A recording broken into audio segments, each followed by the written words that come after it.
E em Brasília, o Supremo Tribunal Federal formou maioria para negar o recurso do ex-presidente Jair Bolsonaro, que pretendia afastar o ministro Alexandre de Moraes do inquérito sobre a suposta tentativa de golpe de Estado depois das eleições de 2022.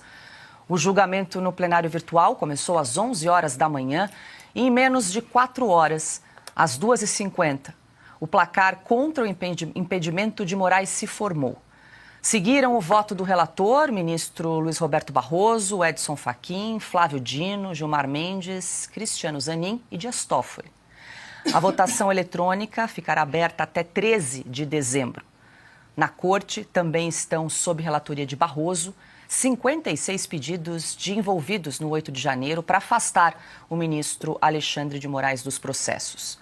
Entre as 30 arguições de impedimento e as 26 que pedem a suspeição do magistrado, os condenados pelo episódio na Praça dos Três Poderes alegam que, no decorrer das investigações, Moraes orientou o trabalho da Advocacia Geral da União e também do Ministério Público Federal. Alexandre Garcia, hoje conosco, direto de Brasília. Seja muito bem-vindo, Alexandre. A gente começa, então, com essa notícia de que, por maioria, então, os ministros do Supremo Tribunal Federal definiram que Alexandre de Moraes pode seguir como relator e participar, então, das decisões ligadas à investigação relacionadas ao ex-presidente Jair Bolsonaro, o que, de certa forma, não surpreende, né, Alexandre? Muito boa noite. Não. Boa noite, maioria. Boa noite, minoria. Se alguém tivesse sequestrado meus neurônios, eu diria boa noite, senhoras, boa noite, senhor, né? Aquelas coisas. Boa noite, colegas, companheiros. Piotr, Ana, Paula, bom estar com vocês. Não surpreendeu, não. Não surpreendeu por causa do espírito de corpo, né? O Supremo, que está numa guerra, não ia permitir que um de seus generais fosse afastado.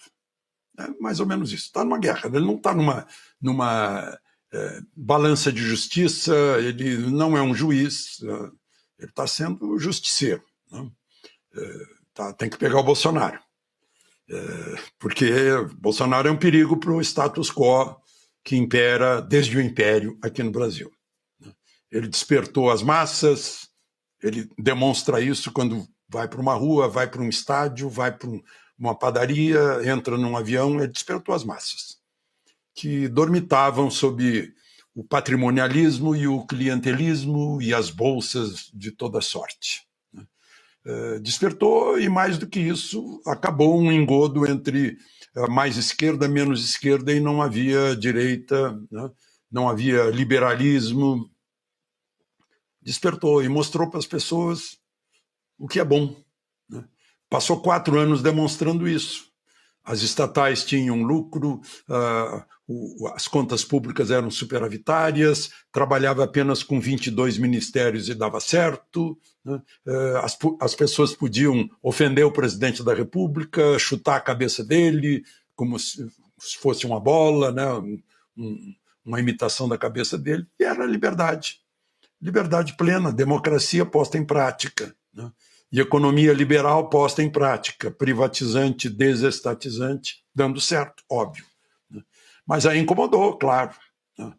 Alguns chamam de sistema, eu chamei de status quo, né?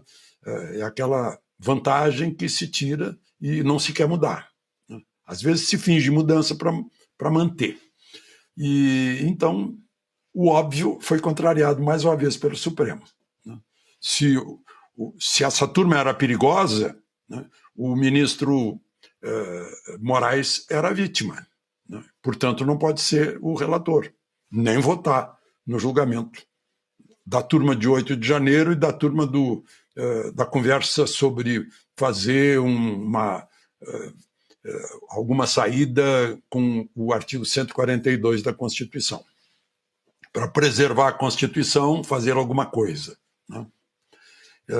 Enfim, isso declara que não, ele não é vítima. Portanto, esse pessoal todo era inconsequente, não tinha consequências graves, eram inofensivos, já que ele não é vítima. Embora estivesse escrito lá, havia planos para assassiná-lo, outro plano para enforcá-lo em praça pública, outro para sequestrá-lo e levá-lo na estrada para Goiânia. Né? Tudo isso o Supremo está demonstrando que era inofensivo, era conversa fiada. Né? Então ele permanece relator de um processo que deveria estar na primeira instância, não sendo juiz natural, não havendo amplo direito de defesa, enfim, não havendo nenhum princípio básico da democracia, que é o devido processo legal. Isso é o que estamos assistindo aqui. Né?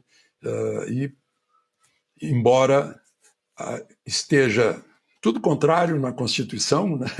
Embora a Constituição esteja sendo contrariada, os princípios de direitos contrariados, isso está acontecendo. Eu tenho aqui um livro do Érico Veríssimo. Na semana passada fez aniversário da morte dele. Já está fazendo 49 anos. Na última página, no fuzilamento do Gabriel Heliodoro, o principal personagem do senhor embaixador, ele grita: "Lego os meus cojones ao Museu Nacional". Talvez esteja faltando isso para o Congresso Nacional, que é o principal poder. É o poder que emana diretamente do povo e é concedido pelo voto do povo. É legalizado pelo voto do povo, que é uma procuração.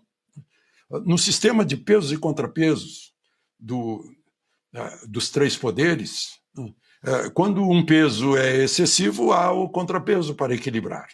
E esse contrapeso é do Senado. Só que nessa balança, o prato do Senado está vazio. É um vácuo.